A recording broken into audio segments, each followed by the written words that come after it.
আসসালামু আলাইকুম। আজকের এই ভিডিওটা খুবই ইনফরমেটিভ।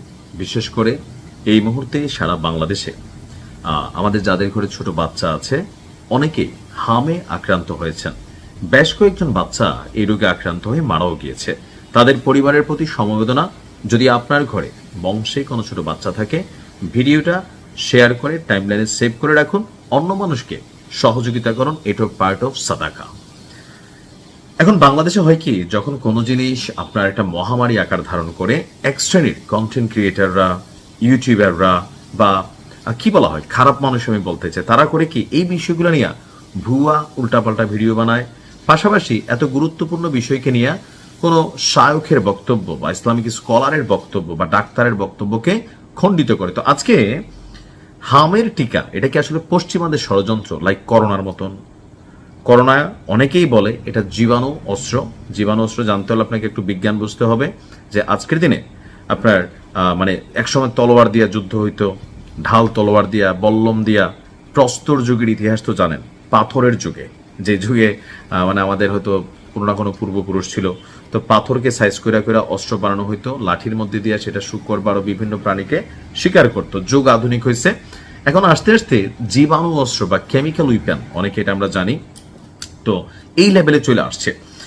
তো এখন অনেকে মনে করছেন যে হুট করে হাম ছড়াই পড়ছে। সো যেহেতু এখন বাংলাদেশে একটা ইসলামিক ফিলিংসের একটা পরিবেশ তৈরি মানে চলছে, তো সেখানে অনেকেই এই পশ্চিমাদের টিকা দেওয়া যাবে না, হাম পশ্চিমাদের একটা ষড়যন্ত্র। আর এক্ষেত্রে আমাদের সম্মানিত একজন শায়ক, আমি যাকে খুবই পছন্দ করি, শায়ক আহমদুল্লাহ, ওনার একটা বক্তব্য যখন ফেসবুকে আসছে, আমি নিজেও বিভ্রান্তিতে ছিলাম প্রথমবার। দ্বিতীয়বার শোনার পরে মনে হচ্ছে এটা কাটপিস। তো আসলে তিনি কি এমন কথা বলছেন যে হামের টিকা পশ্চিমাদের ষড়যন্ত্র অথবা ভ্যাকসিন নেওয়া উচিত না? বাংলাদেশে অনেক মুসলিম আছে কি জানেন, ওই বাটপারি, ধান্দাবাজি, চুরি, ডাকাতি, কাজের গোড়ায় ফাঁকি দেওয়া, বিদেশে বৈশাখ কফিলরে ঠকানো সব করে, কিন্তু এত বড় বড় দাড়ি। আবার নব্য অনেকে আছে যে ধরেন একটু ইসলাম ফিলিংসে আসছে, তো আইসা ধৈর্য মনে করলেন পশ্চিমা।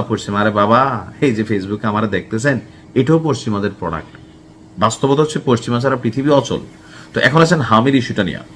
শায়েখ আহমদুল্লাহ তিনি বলছেন যে ইসলাম রোগ প্রতিরোধের আগাম ব্যবস্থা বা ভ্যাকসিন গ্রহণকে সমর্থন করে।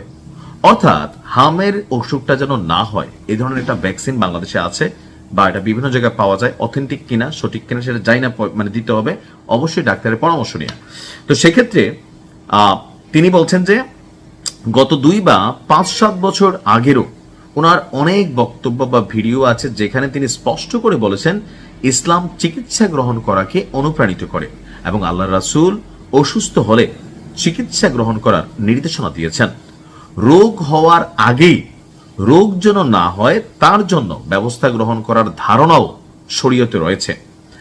কালোজিরা বা আজওয়া খেজুর খাওয়ার যে ফজিলত হাদিসে বর্ণিত আছে, সেটি কিন্তু প্রমাণ করে যে অসুখ হওয়ার আগেই এগুলো ব্যবহার করার মানে জন্য নির্দেশনা। কেন? যেন আগাম ব্যবহারের মাধ্যমে অসুখ না হয়, সেজন্য প্রতিরোধক বা আগাম ব্যবস্থাপনা গ্রহণ করা শরীয়তসম্মত। তাই মৌলিকভাবে টিকার যে কনসেপ্ট, ভ্যাকসিনের কনসেপ্ট, এটাকে ইসলামী শরীয়তের সাথে কোনোভাবেই সাংঘর্ষিক কোনো বিষয় নয়। এমনকি কোভিড-19 সময়ও আমাদের যে কয়েকটা হুজুর আছে, নাম নিলাম না, কইতো যে না করোনা এসে ওনার সাথে স্বপ্নে কথা বলে, মানে কি এদেরকে মনে হয়েছে এরা কি খাইয়া যে ওয়াশ করে জানি না। তো বাঙালি আবেগী জাতি, ধর্মপ্রাণ জাতি, যে যা বলে তারা পানির মতন খায়। পরে কিন্তু প্রমাণ হয়েছে উনি আসলে আগাগোড়া মিথ্যা কথা বলতেন। তো কোভিড নিয়েও তিনি তখন বলছিলেন যে কোভিড-19 আপনার টিকা নেওয়ার জন্য শায়েখ আহমদুল্লাহ। তো এখন এই যে আপনার বিশেষ করে যেই হাম এখন একটা মহামারী আকারের মতনই বাংলাদেশের মানুষের কাছে ভীতির কারণ হয়ে দাঁড়াইছে। অনেক বাচ্চা কাচ্চা আসলে প্রপার ট্রিটমেন্ট না পাইলে এটা হয়। ডাক্তারি ভাষায় একটা কথা আছে যেটা আমাদের হাদিসের সাথে connected, prevention is better than cure. Prevention অর্থাৎ বাধা দেওয়া বা আপনি এটাকে আটকাই ফেলা, ইজ বেটার দেন কিওর, চিকিৎসা করার চেয়ে ভালো। অর্থাৎ আপনার জ্বর হবে, হওয়ার পরে আপনি চিকিৎসা করার চেয়ে জ্বর যেন না হয় ওইভাবে চলা উচিত।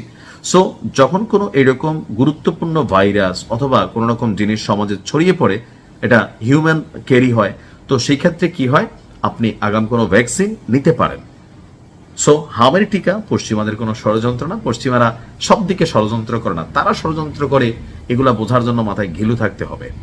আল্লাহ আমাদের প্রত্যেকের কলিজার টুকরা সন্তান যাদের আছে তাদেরকে হেফাজত করুক, সুস্থতা দান করুক। আর যে সকল বাবা মা তাদের প্রিয় কলিজার টুকরা সন্তান হারিয়েছেন তাদের জন্য দোয়া, আল্লাহ যেন তাদের অন্তরকে শীতল করে দেন।